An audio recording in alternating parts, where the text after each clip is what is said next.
inviting you if you wanted to show up. Okay. And you already heard it, but that makes it even better. What? Okay, let's elaborate. I know everything. They think I know everything because I had something to say about everything.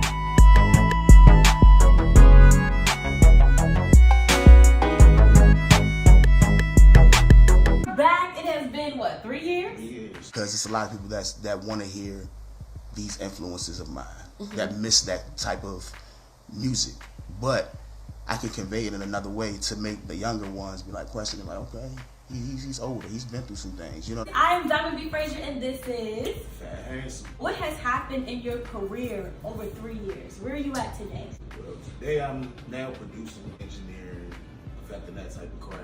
I took a break from actually recording. What made you take the step behind being in the limelight? I had a death that was very close to me. He was like my biggest supporter.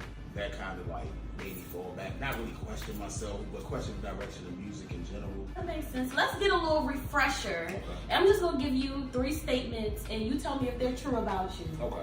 If they're not true, tell me why. If they are, just elaborate a little bit. Okay. Some people describe me as a know-it-all. Is that true?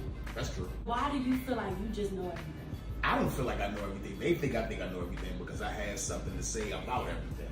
You know, I have an opinion on most things. Are you a agree to disagree type, or you stand firm in what you believe?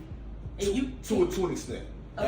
At a point, I will agree to disagree. I don't like to argue. So at the end of the day, I'll let it go. At the end of the day, you know. Yeah, I know. As long as I know, I'm good. Most people won't admit it, but I am materialistic. False. What's your take on what materialistic is? Like going for the name brands, I have to have the newest this, the newest that, or you know what I mean? Just the things that I have, I cherish more than times that I can have, I guess. Okay. If I can find something that looks nice, it doesn't have to be the best thing ever that I'm going to wear. You know what I mean? It doesn't have to be the most expensive thing. I'm not into spending a whole lot of money on materialistic things. Okay. Yeah. When dating someone, I take things slow. I take it as slow as I possibly can. It just depends on how I feel about the person. What does that mean as you can? Do you not have control? Are you typically giving ultimatums like, all right, look, it's been a couple weeks now? No, I don't think it's that. I just think it's just how I'm drawn to the person, pretty much. Yeah. So you'll move quick, and you on your own try to pump the brakes. Right, exactly. Okay, that makes sense. We're just gonna go down memory lane and revisit some and just see if your perspective on things are the same or how have you grown since then. Oh. I don't F with N-words no more. I can't be but so loyal, and I'm only gonna compromise so much. You still have those feelings? I do. I still have that feeling. Loyalty for me is just knowing that we have an understanding. We stand on the same principles. I can call you. You don't always have to answer. You don't always have to say, yes, I can, or, you know what I mean? Just being real with me, pretty much. Loyalty is not running off to the other side and running and telling something I told you to somebody else that has nothing to do with them. It might have something to do with me. Don't tell my business, I won't tell yours. And so is your loyalty contingent upon someone being loyal to you? No. That's what the tweet said. No. Okay. Not necessarily true, nah. Okay. I think I feel different in that regard because I know people go through things. It doesn't mean that you're not loyal to me, I guess. It just means that you might not be in a place to even realize that you're not being loyal. Do you communicate that you have an issue with people, or do you typically just fall back? It depends on how close we are, because if we're close, if we're super close, I'll let you know. You know what I mean? And I'll say it in a joking way. You know what I mean? I don't ever want to come off like I really feel some type of way under my feelings. I'll let you know what you did. You know what I mean? Like you weren't there. Why didn't they call me? Or X, Y, Z. You know what I mean? But in a joking way, is it taken seriously? Sometimes, if I say it more, they're like, you always say that, or you always, because it's true. It's crazy how one female can F it up for the rest. I mean, I think that's still true to today. How did your mindset change? As an adult, we all make mistakes. You know, you can't hold that against everybody. Everybody's not the same. B words will leave you broke. Money or love, which one do you believe in? Do you have to choose? No. Okay. Nah, at this day and age, you don't have to choose. And I should have never F'd her. So let me... What? Women or people in general have this false stereotype or idea that men will just penetrate any and everybody.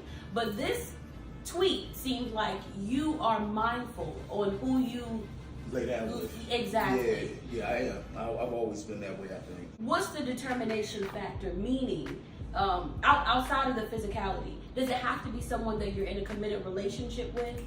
Or somebody, I mean, or I can see myself being with, in a sense. Okay. It's not just something that I'm trying to just do just for fun. I mean, it's supposed to be fun, I guess, but I mean, at the same time, you just got to be mindful. You know, those feelings transfer. What's an example of having sex with the wrong person?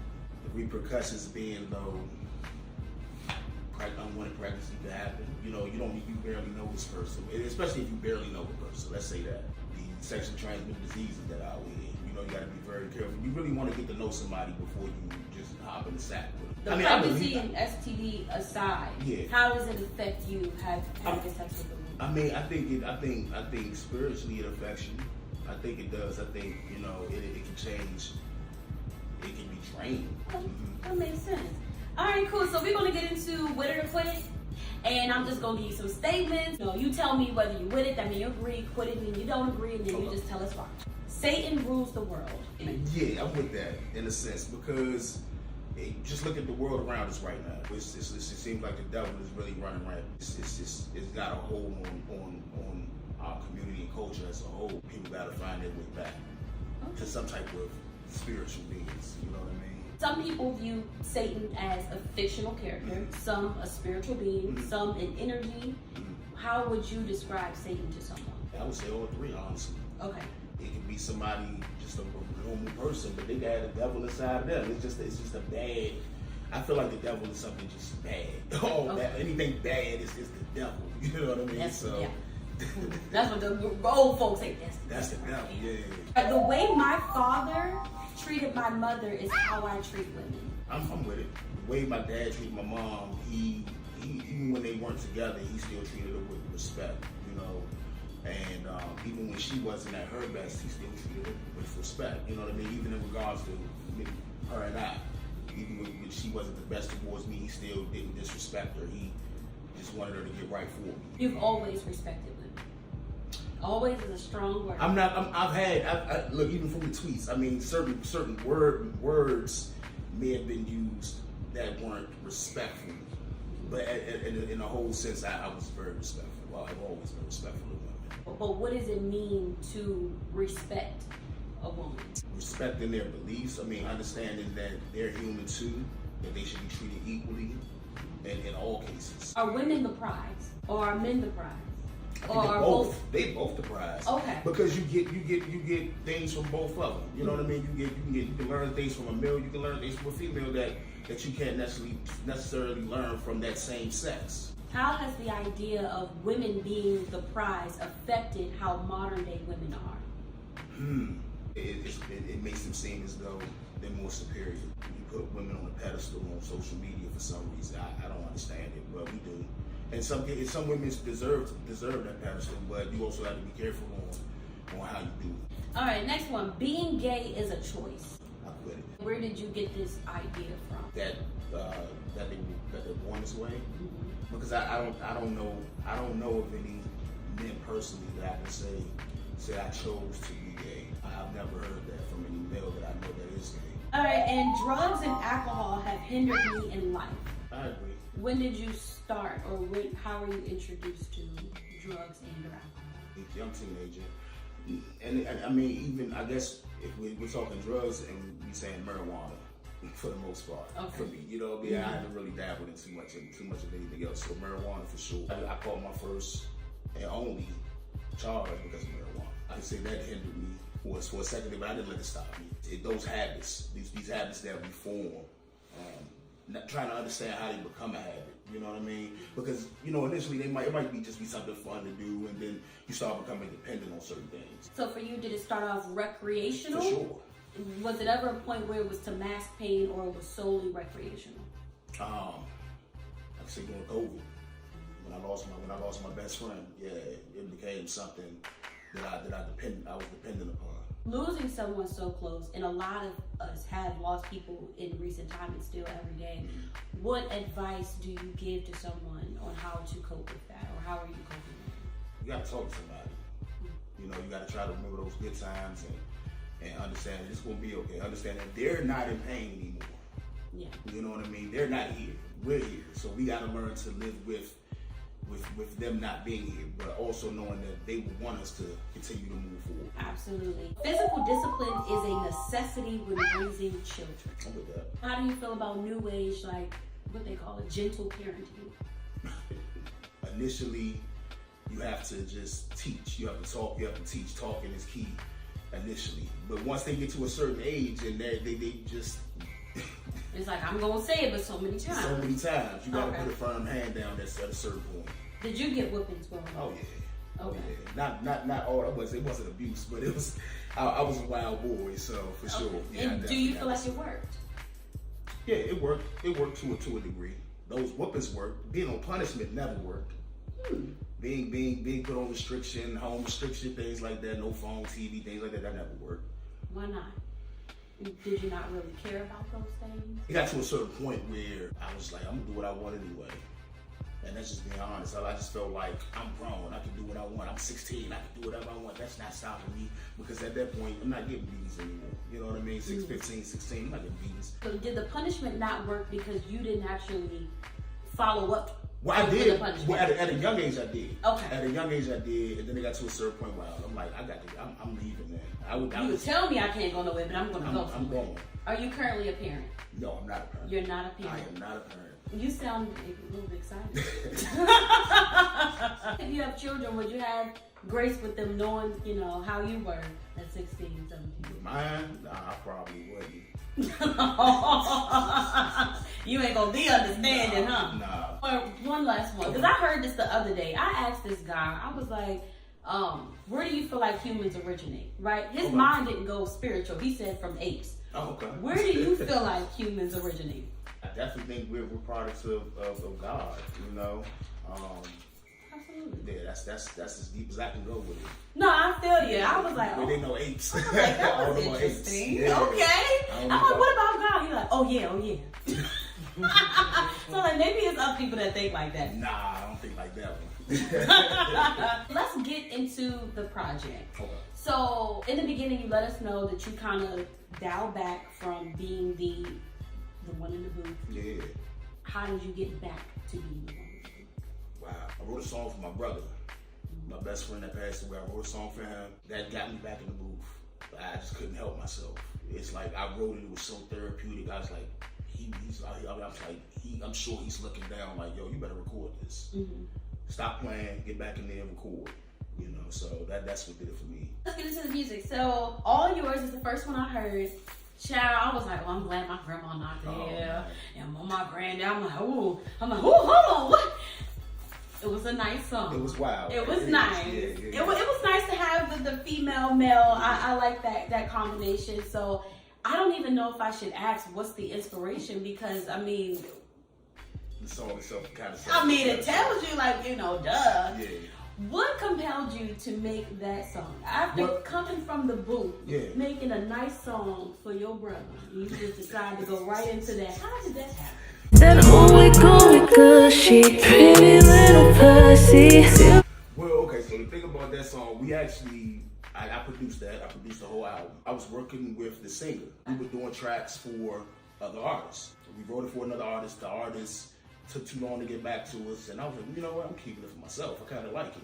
So I decided to put a verse on it. We were talking. We was like, well, maybe we should. The girl, she's like, I don't really represent myself that way, so I don't want to put it out as me. I found another female rapper that could do it, and yeah.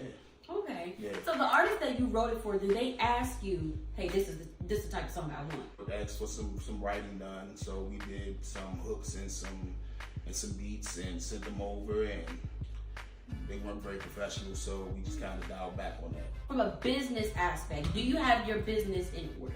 I think I do. It mainly being me, taking care of everything. I would say I have it in order as much as I possibly can on my own. Blessed with the Game was the one after that. I'm blessed when I'm with my guys. We don't get up often, and and it was really a play on things that happened in our past. We spoke on things that just happened in our childhood. We went to a certain place where we felt like we were blessed with the game. So these aren't the disloyal ones. No.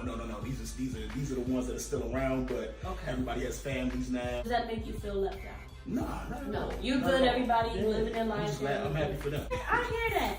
All right, Franz. So in the song Fraud, something that you mentioned several times is go hard.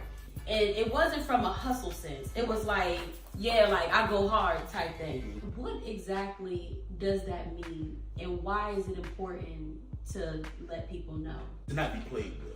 Because I am so nice and humble, and I don't speak on a lot of violence in my music. Just to remind you, like, I go hard. Don't play with me at the end of the day. I'm very nonviolent, but I'm also not one to play with. As a black man, do you feel like you have to come across as intimidating in order for people not to play? That me personally? Yeah. No, I don't feel like I have to. Okay. At this stage in life, where it's always been that way, like you didn't have to kind of puff up your chest and kind of prove yourself. In my life, never. But I think it's different when it comes to doing music. They really expect you to have this macho persona, and that's really not even me. So I kind of gotta say it every now and again, like I am him. I'm him. Okay, going all in. One of the lines was, "N-words want me dead in a coffin." It hurt my heart to hear that. Was that just going along with the song? I mean, or do you feel like people are really have it out for you? It's not necessarily me. Okay. It's a representation of, in general, the jealousy. Mm-hmm. I think it's a jealousy thing. You got people that are jealous for you and they don't even know you. They see that you're doing this, you're doing that, and they may feel like, oh, I should be doing that. That should be me. Mm-hmm. And they'd rather you be dead. They'll applaud if you're dead, and instead of supporting you while you're here or asking how you can help them become better at what they're doing. So it wasn't a sense of like a targeted attack. It's like, I'm hating from the sidelines. God forbid if something was to happen, I ain't gonna be mad at it. For sure. Okay, that's a little bit more comforting. I can deal with the hater. I can deal with the hater. If I should die, the next one. Been so close to death, I can taste it. When were you so close to death, and why do you feel like that? Was that? It's when I say that, just being around it. Okay. Just being. It's been. I've lost maybe a good 7-8 people in the last 2 years. Okay. So maybe more. Honestly, maybe my number may be off. I sat there and watched my grandmother pass over the summer. Just we all sat there and we watched her take her last breath. So I'm so close to it. I'm sorry for your loss, it. of course. I appreciate it. Let's talk about it is the one after that. The problem is we don't talk about it, and what you said earlier in the interview is something really important, that a lot of us go through things and we have to make sure that we're communicating to others. Yeah. How have you done in life communicating, again, as a man? Because I know a lot of times you all are taught to suppress your feelings, because that's too girly, that's feminine, shut up. How are you able to navigate that? I might not be able to express it right then and there when I feel it. I might need to take a little bit of time before I say anything, because I don't want it to come out any kind of way. Just talking to people that really know me and understand me and can understand where I'm coming from, that helps a lot. You take the route I take, which is just writing. I mean, it don't have to be a song. You just write down how you feel. Mm-hmm. You know what I mean? Come back a couple days later, look at it, see how you felt, and see if you feel any different. Also, I haven't done it, and I want to. They say get a therapist. Yeah. You know, that's something that people tell me I should do all the time. So I would say that might be a good route. I can't say for sure because I haven't done it, but I don't think that's a bad idea. Speaking of getting it out, getting it down on paper and talking, do you have a relationship with God? Yeah, for sure. How would you describe God to someone? Just like you were able to describe Satan, what is that? I would say when you see that sunrise every day, when you see that moon rise every night, you know what I mean? That's God. When you see these animals that you can't explain, that's God. I mean, a newborn baby, that's God. God is love, if you ask me. It's a feeling of when you're doing good for somebody else, and you don't have to put it on front street. You're not looking for anything in return. You're doing out of the kindness of your heart. That's God, in my opinion. Which one is true for you? Okay. I am God, I am a God, or God is within me? God is within me. Today's time, everybody's a God. Yeah. So. Lost ones. And I did speak about your father, and you said that you're missing your father. Your father passed. Mm-hmm. How long ago did your father pass? January 2010. I was 21 when he passed, so yeah. I was just really breaking into adulthood, so I feel like I needed him a lot. Even still, right now, I feel like I need him a lot, but he's not here, so, you know, I look to my brothers. And do you have any uncles at all? Yeah, for sure. Are they uncles that it would be in your best interest to look to? Oh, for sure. Okay. Yeah, some of the best role models I can have.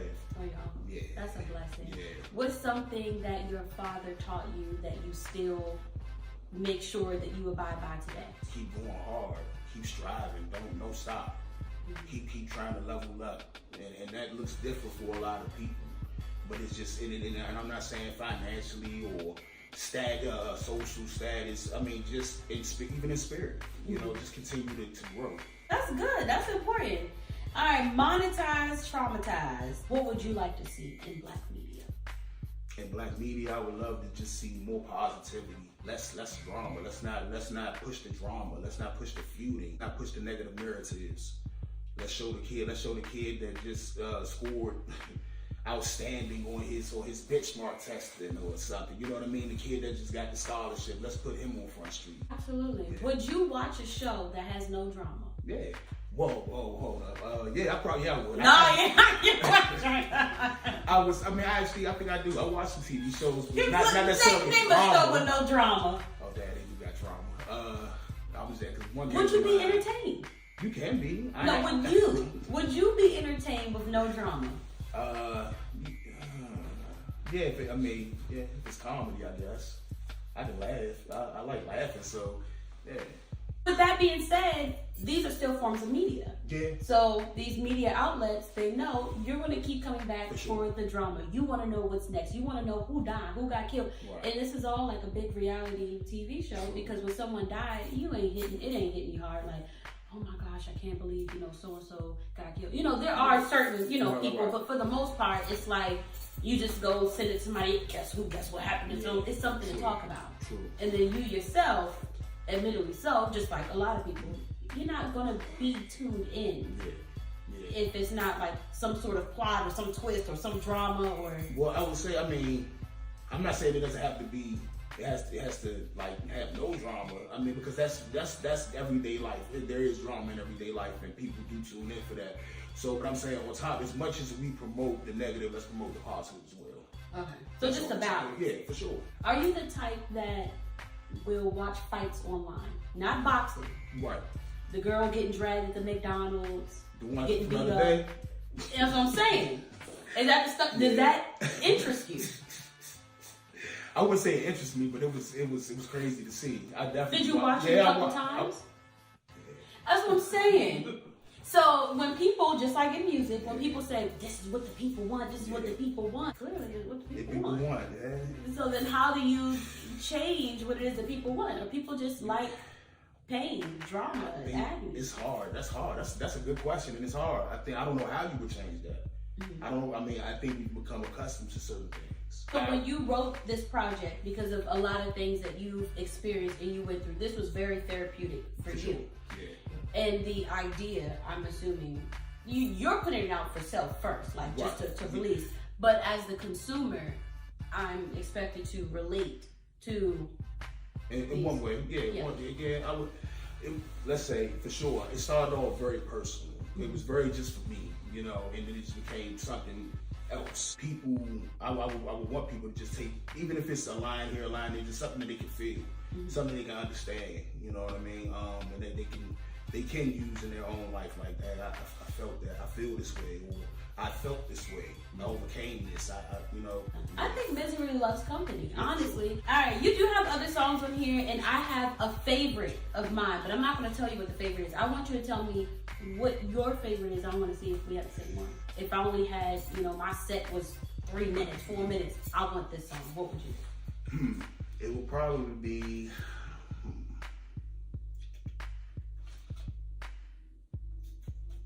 That's a tough one. I would think it might be Lost Ones. Okay. It might be Lost Ones. Okay. Honestly. I didn't pick that one. No. That's okay. And I this is think me going Everyday on top. Struggle. Okay. That was actually my favorite. Okay. Yeah, make it through the day. Yep. Yeah. I got you. Yep. Yeah, it's like, just keeping you going. It was a nice balance, like sonically. Yeah. I liked it. It was Everybody that's heard it so far tends to like that one. I love it too. I think it's a great way to end the project. But I appreciate you liking that one. Yeah. But I think if I had one that I could perform, it'd probably be Lost Ones. okay. For some, I don't know why, but yeah. But that's what it is. Yeah. But what do you have coming up? And if you have nothing coming up, I it's have okay. nothing coming up. Nah, I don't lie. Your birthday. My birthday. So we got a listening session coming up for the project. You're more than welcome to come. Wanted to extend an invite to you if you wanted to show up. Okay. You already heard it, but that makes it even better. I mean, hey. I'm doing some writing for some soundtracks for some independent films. I'm doing some writing. Yeah, not too much. No, that's a lot. A couple artists coming out with some production I did for them. And they're releasing this month, next month. So yeah. Exactly. How can we better support you? Just us as consumers and fans. Just go stream. That's all I ask. Okay. Just go stream. Go stream it if you like it. If you don't like it, cool. But if you like it, stream it. Leave us with some words of encouragement. You did a lot of it, but I'm gonna ask you for something else. Tell me some words of encouragement. Don't let nobody stop your show, your grind. You know, there's gonna be a lot of things out there that's going to get in the way or become a roadblock. Don't let it. You can always maneuver and figure something out. You know. Plan A don't work. Try Plan B, but keep the same vision. Keep C. Do it. Plan C, D, E, F, and G too if you can, because you never know what may happen. Sounds good. Well, I'm Donna B. Frazier. This is Fat Handsome. And you're tuned into the Kickback DMV. Peace.